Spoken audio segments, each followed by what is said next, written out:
رسول اللہ صلی اللہ علیہ وآلہ وسلم حرم کعبہ میں تشریف فرما تھے تو ایک شخص نے عرض کیا، حضور ایک بندے کا بڑا نقصان ہوا ہے،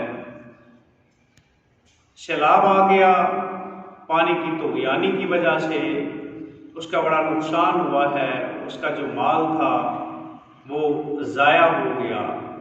لجپال کریم آقا علیہ السلام نے فرمایا، دریا ہو، جنگل ہو، کوئی بھی چیز ہو، اگر آپ اپنے مال کو محفوظ رکھنا چاہتے ہیں، اپنے مال کو بچانا چاہتے ہیں، تو پھر اپنے مال کو پاک کیا کریں۔ تو پاک کرنے کا طریقہ یہ ہے کہ اپنے مال کی زکوٰۃ نکالا کریں، کیونکہ زکوٰۃ فرض ہے۔ جو اس کا منکر ہے وہ کافر ہے، اور جو نکالتا نہیں وہ سخت گناہگار ہے، گناہ کبیرہ ہے۔ تو رسول اللہ صلی اللہ علیہ وآلہ وسلم نے فرمایا، اپنے مریضوں کا صدقے کے ذریعے سے بھی علاج کیا کریں، مریض کی طرف سے صدقہ و خیرات بھی کیا کریں۔ پھر آقا علیہ السلام نے فرمایا، یہ جتنی مصیبتیں، جتنی بلائیں، جتنی تکلیفیں نازل ہوتی ہیں، ان کو آپ دعاؤں کے ذریعے سے دور کیا کریں۔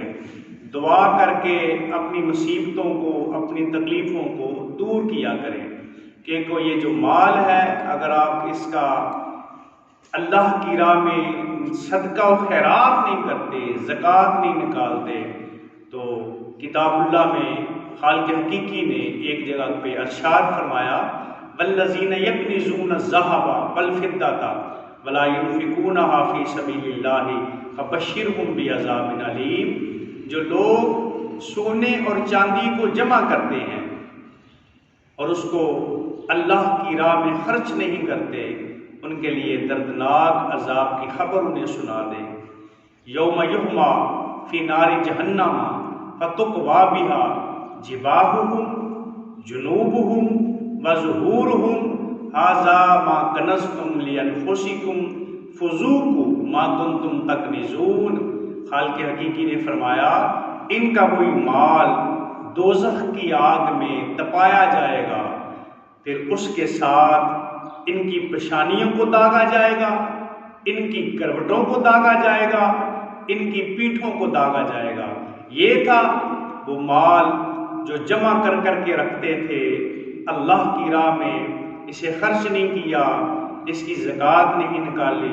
فذوقوا ما کنتم تکنزون، آج چکھو اپنے اس خزانے کو جو جمع کرتے تھے، آج اپنے مال کی وجہ سے جو تمہیں عذاب ہو رہا ہے، اس عذاب کو چکھو۔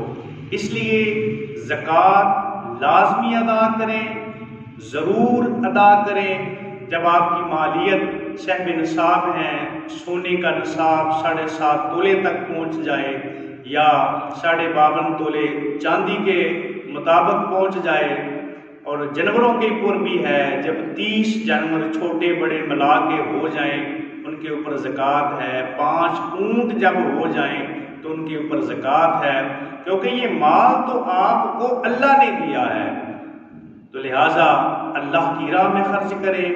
آپ 1 من کو زمین میں بوتے ہیں، اللہ رب العالمین 1 من سے آپ کو 60 من 70 من عطا کرتا ہے، پھر آپ نے اس میں سے اللہ کی راہ میں خرچ کرنا ہوتا ہے۔